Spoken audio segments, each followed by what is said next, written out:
Sejahtera semua, selamat datang ke channel Fels Lifestyle. Halo semua, salam sejahtera Malaysia. Salam sejahtera Malaysia. Halo semua, salam sejahtera Malaysia. Salam sejahtera Malaysia. Halo semua, salam sejahtera Malaysia.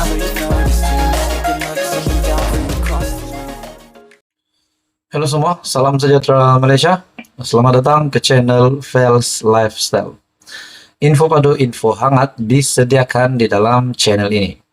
Saudara-saudara yang amat dihormati semua, tuan-tuan dan puan, terima kasih karena masih setia di dalam channel ini.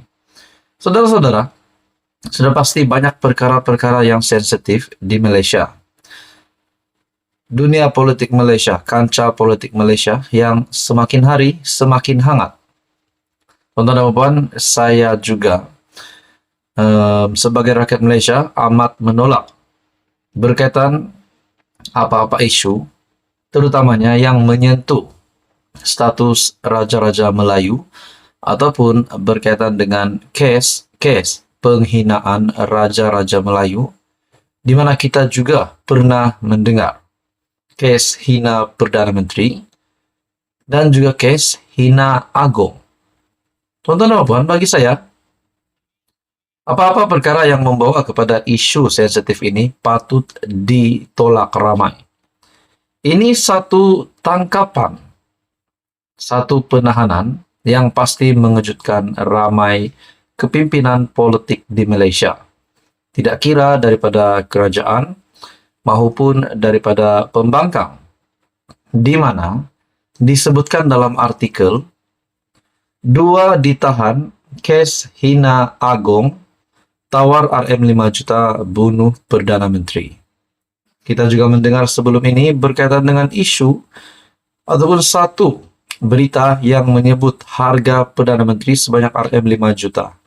Akhirnya tangkapan dilakukan dan ini pasti mengejutkan ramai. Tangkapan yang mengejutkan kepimpinan daripada Perikatan Nasional, pembangkang dan juga kerajaan. Satu artikel daripada Biharian menyatakan, 2 ditahan, kes hina Agong, tawar RM 5 juta bunuh Perdana Menteri. Individu yang disyaki mengeluarkan kenyataan berbaur ugutan jenayah terhadap Perdana Menteri menerusi akaun TikTok. Baru-baru ini ditahan polis.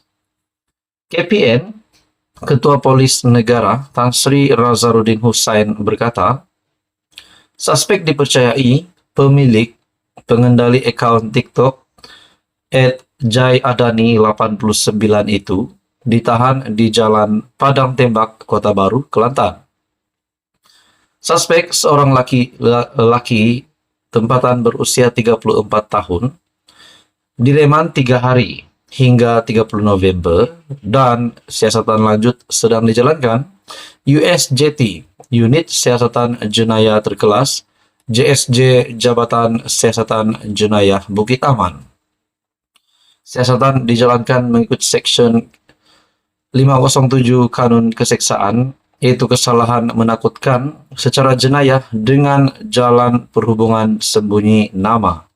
Katanya dalam kenyataan, siasatan turut dijalankan mengikut Seksyen 233 Akta Komunikasi dan Multimedia 1998. Media melaporkan PDRM sedang menjalankan siasatan berhubung ugutan terhadap Perdana Menteri. Razarudin dilaporkan berkata pihaknya menerima satu laporan berhubung perkara terbabit dan siasatan lanjut sedang dijalankan. Terdahulu tular di media sosial tangkap layar video yang dimuat naik seorang pengguna TikTok menawarkan RM 5 juta kepada sesiapa yang menembak Perdana Menteri, menteri dan ahli-ahli sebuah parti politik.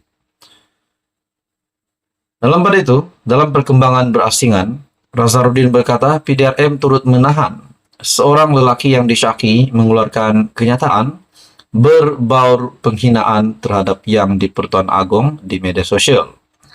Katanya suspek yang juga seorang lelaki tempatan berusia 37 tahun, disyaki pemilik pengendali akaun Facebook Cikmat Cikpo, ditahan di Kota Baru, Kelantan. Nah, persoalannya siapakah Cikmat Cikpo ini? Siapakah individu yang berani membuatkan kenyataan yang berunsur penghinaan terhadap Agung, dan juga siapakah sebenarnya individu yang menawarkan RM 5 juta untuk harga Perdana Menteri? Adakah mereka dari kepimpinan pembangkang? Adakah mereka ahli-ahli daripada kepimpinan politik dari pembangkang? Itu semua menjadi persoalan. Apapun kita menolak perkara ini. Sekian saja untuk kali ini. Teruskan bersama di dalam channel ini untuk info yang seterusnya. Mohon bantu channel ini dengan menekan butang like, share, dan juga subscribe. Halo semua, salam sejahtera Malaysia.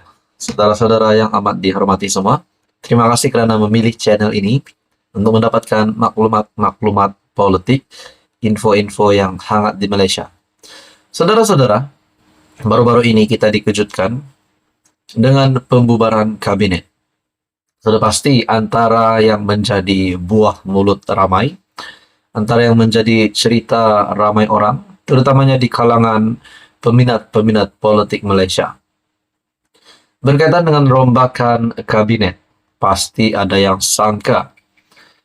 Selepas beberapa gesaan terhadap beberapa menteri, Rafizi Ramli, Mat Sabu, dan juga ada beberapa menteri yang lain, termasuk Datuk Seri Anwar Ibrahim sendiri, digesa untuk meletakkan jawatan, untuk meninggalkan platform Kementerian Kewangan untuk beliau lebih fokus dalam mentadbir negara.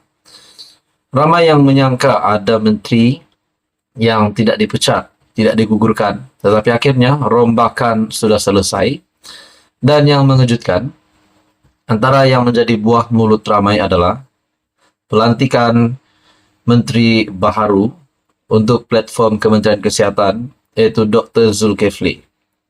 Dalam perkembangan yang lain, Tok Mat, yaitu timbalan Presiden UMNO, juga dikatakan ramai orang diturunkan pangkat selepas beliau tidak lagi memegang platform Kementerian Pertahanan, tetapi memegang platform menteri yang lain. Nah, saudara-saudara, apa yang berlaku selepas kabinet dibubarkan? Satu ulasan daripada Syabuddin Husin, syabuddin.com, yang pasti mengejutkan ramai. Tak patut tiada pemimpin India dalam kabinet. Susah sangatkah untuk Anwar wujudkan satu lagi kementerian baru?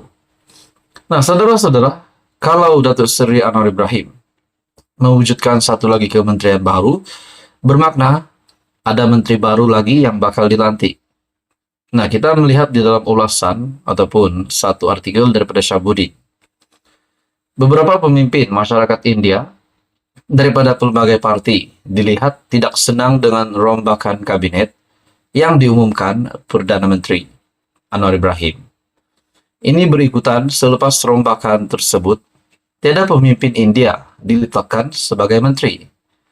Sebelum merombakan, satu-satunya pemimpin India yang berada dalam kabinet ialah V. Sivakumar daripada DAP dengan memegang portfolio sebagai Menteri Sumber Manusia. Tetapi dalam rombakan yang dilakukan Anwar, V. Sivakumar telah digugurkan oleh Menteri Sumber Manusia. Yang baru ialah Steven Sim, ahli Parlimen DAP Bukit Murtajam. Adakah dengan ini, selepas V. Sivakumar, satu-satunya wakil tunggal, menteri tunggal sebelum ini, daripada India, yang akhirnya digugurkan, akhirnya menjadi isu, menjadi kontroversi, tidak lagi ada menteri India di dalam kabinet baru Anwar. Adakah dengan ini sekali lagi kerombakan boleh berlaku dalam masa yang terdekat? Adakah V. Sivakumar akan dilantik semula? Nah, saudara-saudara, daripada Syabuddin Husin, bersekali dengan pengguguran V. Sivakumar dan disusuli Steven Sim dinaikkan pangkat daripada timbalan Menteri Keuangan menjadi Menteri Sumber Manusia. Seorang lagi pemimpin DAP turut dilantik sebagai menteri, yaitu Gobind Singh Dio, yang diberikan amanah sebagai Menteri Digital. Masalahnya, meskipun DAP diberi tambahan satu lagi kursi menteri selepas V. Sivakumar digugurkan, tetapi Gobind Singh Dio yang dilantik bukan seorang India. Beliau sebaliknya adalah berketurunan Bengali, yaitu anak kepada mendiang Karpal Singh. Bermakna V. Sivakumar yang digugurkan dan kedudukannya yang sebelum ini dikira mewakili kaum India tidak diganti dengan sesiapa daripada pemimpin India. Jika kita berbangsa India, kita pun pasti kecewa dan kecil hati. Lebih-lebih lagi, kaum India agak ramai juga jumlahnya yang menyokong PH sejak dulu, baik melalui DAP maupun PKR. Adakah dengan ini rombakan akan dilakukan lagi untuk menstabilkan kabinet, untuk membuat keseimbangan di dalam kabinet? Adakah Datuk Seri Anwar Ibrahim akan memasukkan semula Menteri India di dalam kabinet? Apa komen Anda? Sekian saja, teruskan bersama di dalam channel ini.